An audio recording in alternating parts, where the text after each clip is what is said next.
사사기를 여러분이 잘 아실 겁니다. 여호수아가 죽고 사울 왕이 등장하기 전까지 그 기간 동안 있었던 이야기들입니다. 사사기의 특징을 한마디로 그때 사람들이 하나님을 알지 못하여서 자기 소견에 옳은 대로 행하였더라, 이제 이 말씀으로 대변을 합니다. 오늘 여러분 말씀을 보시면 오늘 1절을 한번 보십시오. 여호와께서 가나안의 모든 전쟁들을 알지 못한 이스라엘을 시험하려 하시며, 이렇게 시작을 합니다.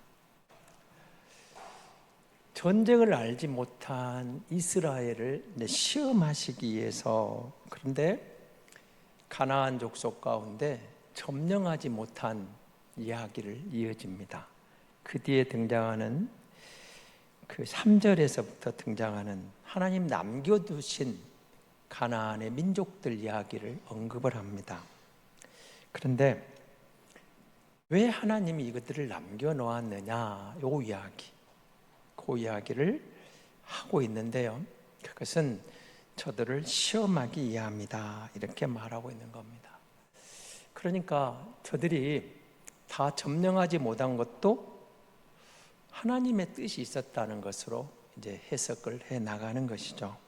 그리고 그 시험하는 내용이 뭐죠? 어떤 상황에서도 정말 하나님을 전적으로 신뢰하는가, 의지하는가, 요 이야기를 하고 있는 겁니다.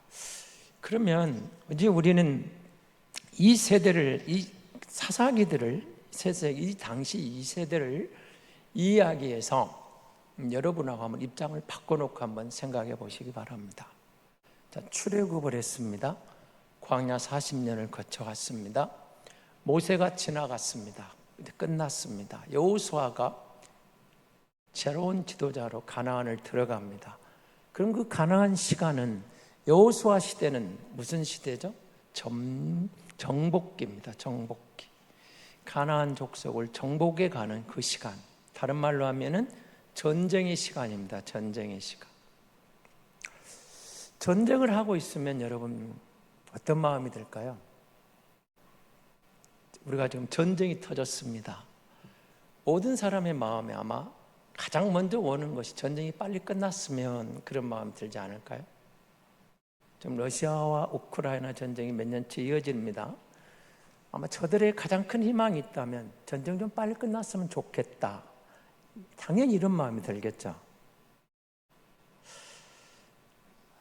별로 공감을 못 하시는 것 같은데, 이게 제 생각은 그렇습니다. 전쟁이 빨리 끝났으면 좋겠다. 팔레스타인 그 참혹한 현장, 그들이 일상이 빨리 회복됐으면 좋겠다, 이런 생각을 갖는 게 당연할 겁니다. 이들도 예외는 아니었겠죠. 이들의 마음에 뭐가 있었겠습니까? 이제 전쟁 그만하고 생활이 좀 안정되었으면 좋겠다. 그래서 우리가 포도원도 가꾸고 농사도 짓고 정말 그냥 편안하게 안정된 생활을 했으면 좋겠다는 생각이 이들에게 들었겠죠. 당연히 그렇게 들었을 겁니다. 그래서 저들에게 찾아온 것이, 오늘 6절을 한번 보십시오. 그들의 딸들을 맞아 아내로 삼으며 자기 딸들을 그들의 아들들에게 주고 또 그들의 신들을 섬겼더라. 안정적인 일상을 회복하고 싶었습니다. 가족끼리 오손도손 누리면서 행복한 가정, 다 그렇죠. 그걸 꿈꿉니다. 그런데 기억해야 할 게 하나 있었죠. 하나님이 저들을 남겨두어서 전쟁을 알지 못하는 세대, 여기 뒤에 가면 이제 앞부분에서 여호와를 알지 못하는 세대, 이런 표현 같은 말이겠죠. 하나님을 알지 못하는 세대, 전쟁을 알지 못하는 세대. 그래서 하나님께서 저들을 시험하려고 남겨두셨다. 뭘 시험하려고 했을까요? 안정적인 삶을 하나님이 원치 않은 게 아닙니다. 안정적인 삶을 살아야죠. 가족이 행복해야죠. 하나님은 자기 백성이 행복하길 원하시고 기대하십니다. 당연히 그렇게 살기를 원하십니다. 그런데 놓치면 안 되는 게 있습니다. 믿음 위에서입니다. 하나님의 백성의 정체성과 너희는 내 백성이다, 나는 너희 하나님이다, 애굽에서 끌어내시고 자유를 주셔서 여기까지 이끌어오는 모든 과정에서 하나님이 너희 하나님됨을 보여주셨던 겁니다. 그리고 너희가 거기서 살 때는 여호와를 잊지 말라, 여호와를 기억하라, 언약의 백성인 것을 기억하고 내 언약 위에서, 이 믿음 위에서 가라, 그렇게 말했던 것이죠. 그런데 알지 못하는 세대가 되어버렸습니다. 전쟁을 알지 못하는 세대. 여러분 부부가 되어서 남자와 여자가 결혼을 합니다. 얼마나 많이 알고 결혼합니까? 많이 안다고 결혼하셨죠? 그런데 결혼해서 보니까 모르는 게 정말 많았죠. 살아가면서 점점 더 알아갑니다. 내 남편한테 이런 면도 있네, 아내한테 이런 면, 알아가는 거죠. 다 안 것 같지만 사실은 많이 모르고 결혼했습니다. 그러면서 같이 동거동락하면서 많이 알아갑니다. 점점 더 알아가죠. 좋은 것도 발견하고 안 좋은 것도 발견합니다. 그러면서 부부가 끝까지 배신 않고 정을 지키고 살아가는 것은 이해하면서 살아가는 겁니다. 이해하면서 배려하고 살아가는 거죠. 그러면서 더 알아갑니다. 살면 살수록. 그리고 이제는 정으로 살아가는 거죠. 점점 더 알아갑니다. 하나님은 자기 백성들에게 이걸 기대하신 겁니다. 내 백성이 나를 점점 더 알아가길 원하신 겁니다. 할아버지 세대보다는 부모 세대가, 부모 세대보다는 자식 세대가, 자식 세대보다는 손자 세대가 더 하나님을 바로 알고 더 하나님을 신뢰하고 더 하나님을 의지하기를 원했던 겁니다. 그래서 여러분 창세기를 읽으시면서 구약시대에 계속 나오는 이야기가 아브라함의 하나님, 이삭의 하나님, 야곱의 하나님은 살아계신 하나님. 할아버지는 갔어도 아버지는 갔어도 지금 나와 함께 하시는 살아계신 하나님이 계시다는 겁니다. 그래서 그 하나님을 점점 더 깊이 알아가고 바로 알아가고 더 잘 섬기는 세대가 되기를 기대하셨던 겁니다. 그리고 그 하나님이 저들에게 남겨둔 그 가나안 족속을 통해서 시험을 하신 겁니다. 어떻게 살아가는가. 그런데 6절에 보니까 어떻게 했다고요? 며느리를 데려옵니다. 사익감을 데려옵니다. 하라 했던 겁니까? 가지 말아 했던 겁니까? 모세율법에 보면 가나안 족속과 혼인하지 말라겠습니다. 결혼을 했어요. 데려와요. 거기서 그친 게 아니죠. 어떻게 했어요? 그들의 신들을 섬겼더라. 이게 결정타죠. 하나님은 유일하신 하나님입니다. 하나님은 창조주 하나님입니다. 하나님은 나는 너희 하나님이다. 너희는 내 백성이다. 내가 너와 언약을 맺었다. 그 언약은 부부관계와 같은 언약으로 나는 너희 남편이라는 이런 개념까지 올라가거든요. 언약을 맺어서 배신하지 말라. 나는 질투하는 하나님이다. 나는 너희 하나님이라는 계속 강조를 했습니다. 그런데 안정이 우선순위다 보니까 뭐가 나왔습니까? 이방 민족과 결혼을 해요. 혼인관계가 맺으면 어떻게 될까요? 여러분 옛날 정치인들은 정략 결혼을 통해서 주변 국가와 평화를 도모했던 그런 이야기들을 보시죠. 그렇게 나갔습니다. 그러다 보니까 그들의 신들이 자연스럽게 들어옵니다. 그들의 관습이, 그들의 사회상들을 가져오다 보니까 그들의 신들을 섬겨버린 것. 이게 문제였던 거죠. 한마디로 말하면 하나님은 전쟁을 알지 못하는 세대가 점점 더 하나님을 깊이 알기를 원했지만 저들은 하나님을 떠난 겁니다. 신뢰하지 못합니다. 우상신을 가져와 버립니다. 이방신들을 가져와 옵니다. 평안하지 말라는 게 합니다. 믿음 위에서 여호와를 아는 그 신앙 안에서 저들이 행복하길 하나님은 기대하셨고 그렇다는 것을 보여주셨습니다. 자, 전쟁을 알지 못하는 세대, 그러면 이들에게 전쟁은 어떤 의미가 있었을까요? 여러분, 이스라엘이 최초에 치른 전쟁이 뭐죠? 출애굽한 세대가 처음 치른 전쟁은 아말렉과의 전투입니다. 창세기 16장에 보면은 첫 번째 이제 홍해를 건너고 저들에게 만나를 내려주십니다. 17장에 보면 그 유명한 아말렉 전쟁이 일어나죠. 여러분 잘 기억하시는 게 있죠? 모세가 손을 들면 이스라엘이 이기고 모세가 손을 내리면 이스라엘이 졌던 사건입니다. 이 전쟁에서 저들이 뭘 경험했을까요? 그거는 우리에게 무기가 좋아서, 우리에게 전술이 좋아서, 우리에게 전략이 좋아서 이 전쟁을 이긴 게 아니고 하나님의 특별한 방법으로, 하나님의 은혜로 아말렉과의 전투를 이겼다는 것을 보여주는 겁니다. 다른 말로 하면 아말렉과의 전투를 통해서 저들은 살아계신 하나님을 경험한 겁니다. 모세가 죽었습니다. 힘들죠. 위대한 지도자가 갔으니까. 근데 하나님은 여호수아를 들어 쓰십니다. 여호수아가 하나님의 함께 하심으로 승승장구합니다. 자, 가나안에 들어왔습니다. 첫 번째 전쟁 잘 하신 여리고 전투입니다. 무슨 일이 일어나죠? 매일 한 바퀴씩 성을 돌았어요. 마지막 날 7바퀴를 돌았습니다. 그리고 외쳤더니 그 견고한 성이 무너져 내립니다. 이것도 세상의 방법이 아닙니다. 하나님을 믿었더니, 하나님을 신뢰했더니 하나님이 대적들의 그 완고한 성, 견고한 성을 무너뜨리시는 것을 경험한 겁니다. 아이성입니다. 아이성에서 저들은 전쟁에 패합니다.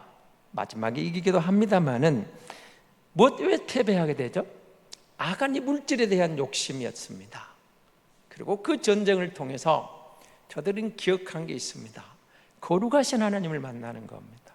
그리고 하나님의 말씀에 대해서는 절대 신뢰해야 된다는 것을 깨닫게 됩니다. 하나님이 전무라 태워라 하면 태우고 없애라 하면 없애야 됐던 것을 깨닫게 되는 거죠. 거룩하신 하나님을 만납니다. 그리고 갈렙을 통해서 85세의 노인이지만 자기 땅을 그 하나님 약속의 근거에서 점령해 나가는 갈렙을 통해서 하나님이 하시면 나이가 먹어서도 하나님의 은혜로 약속된 땅을 받을 수 있구나. 전적으로 뭘 경험했을까요? 하나님이 함께 하시는 전쟁이었다는 것을 경험하고 그 전쟁을 통해서 저들은 지금까지 하나님을 경험한 겁니다. 우리가 하나님이, 이런 하나님이 우리 하나님이다. 우리가 그의 백성이다. 이 하나님을 신뢰하고 이 하나님을 의지하면 우리는 안정된 생활, 평강의 생활, 하나님의 은혜로 우리는 이 땅에서 정말 행복한 민족이 될 것이다 보여주신 거예요. 그래서 그 하나님을 의지하라 했던 것이죠. 그리고 시험을 했는데 저들은 전쟁을 하지 못하는 세대, 다른 말로 하면 하나님을 알지 못하는 세대였습니다. 그리고 저들은 하나님의 시험에 철저하게 불합격하게 됩니다. 사사기 이야기를 들으면서 어떻습니까? 어쩌면 바로 오늘 우리 이야기 아닐까요? 여러분 가정의 자녀들은 어떻습니까? 우리 교회의 주일학교 모습은 어떤 모습을 우리에게 다가옵니까? 한국교회 다음 세대는 어떤 모습으로 우리에게 점쳐집니까? 하나님 우리에게 하시고 싶은 이야기는 뭐였을까요? 우리 앞선 선대들을 한번 모시기 바랍니다. 50년대 전쟁을 겪고 60년대 배고픈 시절, 70년대, 60년대 보릿고개를 넘어가고 그 어려운 시기를 겪으면서 이 민족은 기댈 곳이 없었습니다. 복음이 들어왔고 교회에 모이고 기도원에 모이고 하나님 앞에 나와서 그냥 부르짖었습니다. 아버지 하고 부르짖었습니다. 성경학교가 시작되고 있습니다. 수련회를 시작합니다. 근데 여러분 그때는 여름이면 기도원마다 몇 터졌습니다. 여름 산상성회, 겨울 무슨 축복성회, 여름방학 때도 겨울방학 때도. 광주에서 제일 가까운 기도원이 여러분 두 군데 있습니다. 하나는 헐문수양은 제일 가깝고 좀 올라가는 데가 무등산 제일기도원이 있습니다. 제 대학생 때만 해도 그 무등산 제일기도원에 여름 산상성회만 모이면 그 홀만 찬 게 아니고 밖에까지 가득했습니다. 1000명 이상이 모였습니다. 그곳에. 놀랍죠? 헐문수양관에도 마찬가지였습니다. 그렇게 모였습니다. 여름이면 당연히 산상성회가 있는 줄 알았습니다. 교회는 어땠을까요? 매년 부흥회가 있었습니다. 우리 교회도 매년 부흥회 안 했을까요? 좀 더한 교회는 1년에 2번 했습니다. 또 더한 데는 분기별 하는 교회도 있었습니다. 집회를 많이 하는 교회. 기본적으로 1년에 한 번은 부흥회라는 것을 했습니다. 저도 우리 그럼 고신교단은 부흥회라는 말 대신에 말씀성회, 말씀사경회 이런 타이틀로 모였습니다. 그럼 그 사경회는 사람이 적게 왔을까요? 아닙니다. 가득 찼습니다. 우리 성도들이 왔고 주변 성도들이 많이 몰려와서 부흥회든 말씀사경회든 사람들이 가득 찼습니다. 거기서 끝나지 않았죠. 우리 어머니들은 금요일 밤마다 교회에 모였습니다. 밥을 먹고 저녁을 교회 집에서 주무신 게 아니고 이 예배당으로 왔습니다. 그리고 의자 하나씩 차지하고 주여 주여 하고 밤새워 기도했습니다. 주무시면서 피곤하면 졸기도 하셨겠죠. 그러나 밤새워 금요 철학 기도를 하고 다음날 새벽 기도를 마치고 집으로 가셨습니다. 그것이 얼마 안 된 우리 어르신들의 세대였습니다. 지금 우리는 어떻습니까? 지금 우리는 어떻습니까? 이래도 괜찮을까요? 사사기를 열어가면서 하나님이 저들을 남겨두신 이유가 저들을 시험하기 위한 거예요. 전쟁을 알지 못하는 시대, 여호와를 알지 못하는 세대. 다른 말로 표현하면 그 후에 일어난 다음 세대들 이야기입니다. 그리고 전쟁을 통해서 하나님을 경험했던 세대, 가난하고 어렵고 힘든 순간들을 통과해 가면서 땀 흘려 수고하고 먹을 것 제대로 못 먹었지만 그래도 눈물로 기도하며 무릎 꿇고 기도하고 금식으로 기도하면서 하나님을 찾고 하나님을 경험하고 그 시대를 극복해 나갔던 우리 어르신들의 세대가 있었습니다. 사사기의 전쟁을 경험한 시대. 오늘 우리 믿음의 어르신들 중에 어렵고 힘든 시기를 오직 예수로 믿음으로 아버지하고 극복했던 그 시대가 우리 부모님 세대, 그 세대가 우리에게 있었습니다. 그리고 그들은 전쟁을 통해서 믿음이 자랐고 전쟁을 통해서 승리를 경험하고 전쟁을 통해서 하나님을 더 깊이 알아갔습니다. 어려움을 통해서 힘든 여정을 통해서 오직 하나님만 믿으면 돼. 배고프고 앞이 안 보이는 것 같아도 정말로 하나님을 향하여 저들은 소망을 갖고 기도했고 그 하나님을 찾으면 된다고 확신했습니다. 그리고 한국교회의 부흥을 경험했습니다. 오늘 우리가 다음 세대입니다. 우리까지 그런 은혜를 누렸다면 그럼 우리 다음 세대 이야기는, 우리 자녀들은, 우리의 다음 세대들은 어땠는가? 당연히 여러분은 오늘 우리에게도 똑같은 목표가 있습니다. 잘 살아야 됩니다. 행복했으면 좋겠습니다. 우리 자녀들이 나보다 더 잘 살고 나보다 더 행복하고 나보다 더 안정했으면 좋겠습니다. 그건 당연합니다.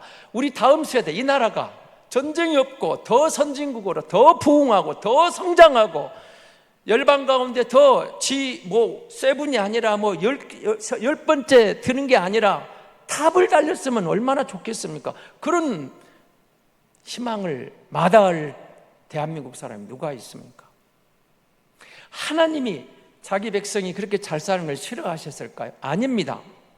하나님은 자기 백성에 복을 주신 하나님, 인자하신 하나님, 자비로우신 하나님, 복을 주시기에 충분하신 능력 있는 하나님이었습니다. 하나님이 역사를 주관하십니다. 하나님이 함께 하십니다. 하나님이 할 수 있습니다. 그런데 문제가 생긴 거죠. 그 좋은 세상 것을 얻기 위해서 믿음을 포기했습니다. 그 좋은 세상 것을 취하기 위해서 믿음을 뒤안길로 미루다 보니까 믿음의 위기가 온 겁니다. 믿음의 위기가 왔습니다.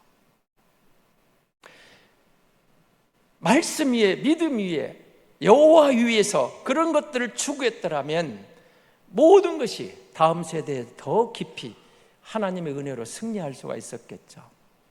이런 것입니다.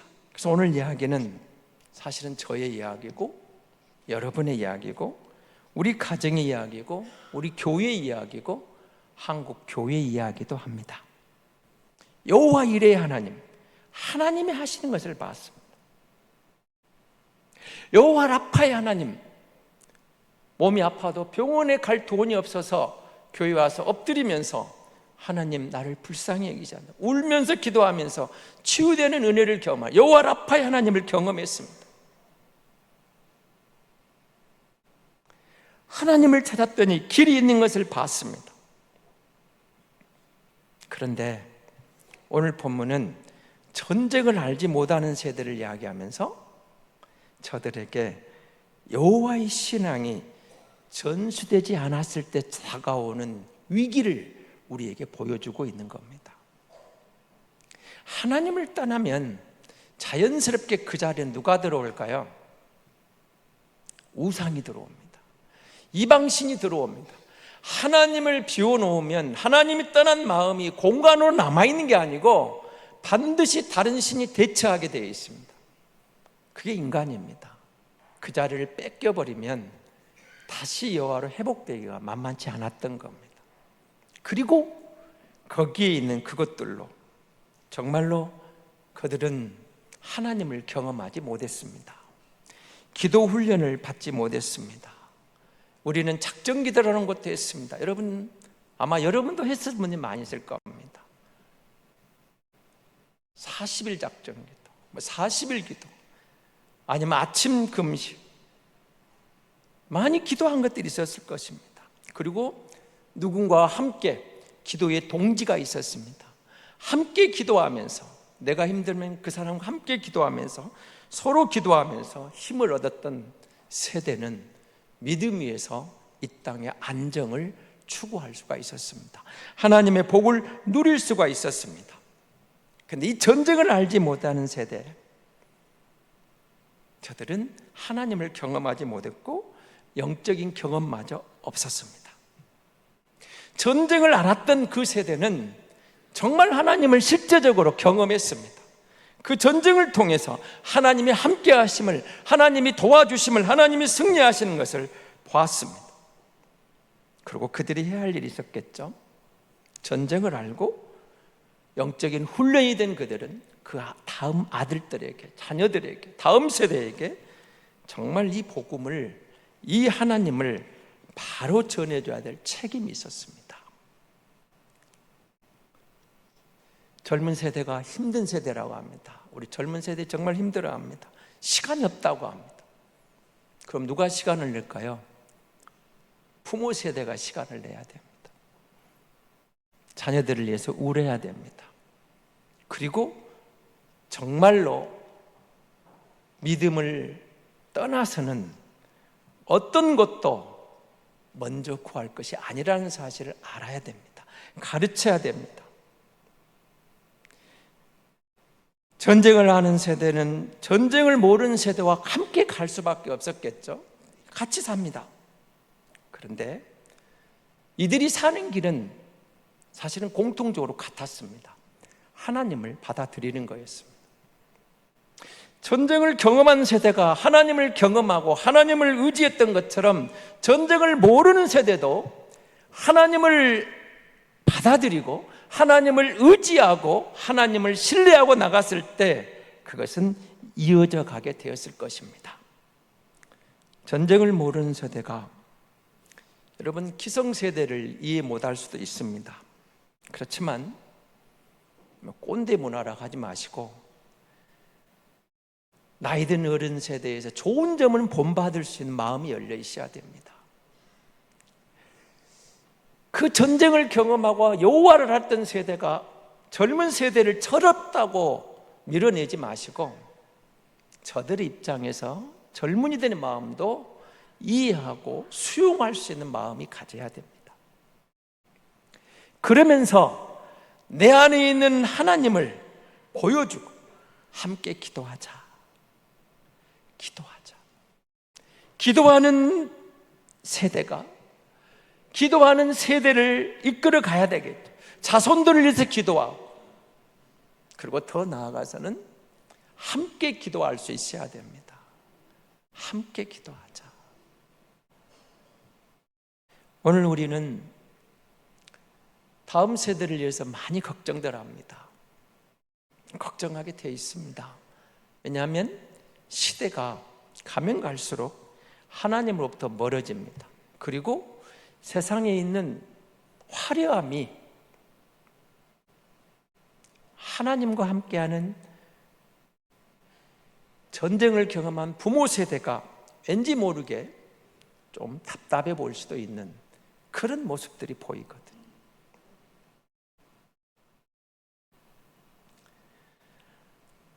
기도하자, 이 말씀이 무슨 말이었을까요? 자식들을, 자손들을 위해서 기도하라. 하나님께서 가나안 족속을 남겨두신 이유는 저들을 시험하기 위한 것이다. 이 말씀 속에서는 저들을 위해서 기도하라. 저들을 위해서 준비하라. 나이 드신 어른들에게 부탁합니다. 여러분이 요양원에 있든 집에 누워있든 거동이 불편하든 살아있다면 하나님이 기도하라고 여러분을 살려주신 겁니다. 자녀들을 위해서, 다음 세대를 위해서 기도하라. 우리가 아직 활동할 수 있는 힘이 있다면, 능력이 있다면 마찬가지입니다. 자손들을 위해서, 다음 세대를 위해 기도하라는 겁니다. 기도하셔야 됩니다. 그리고 기도의 동역자들을 함께 모으십시오. 함께 기도해야 됩니다. 서로에게 힘이 되고 능력이 됩니다. 우린 지난 한 주간 특별 새벽 기도회로 다음 세대를 기도했습니다.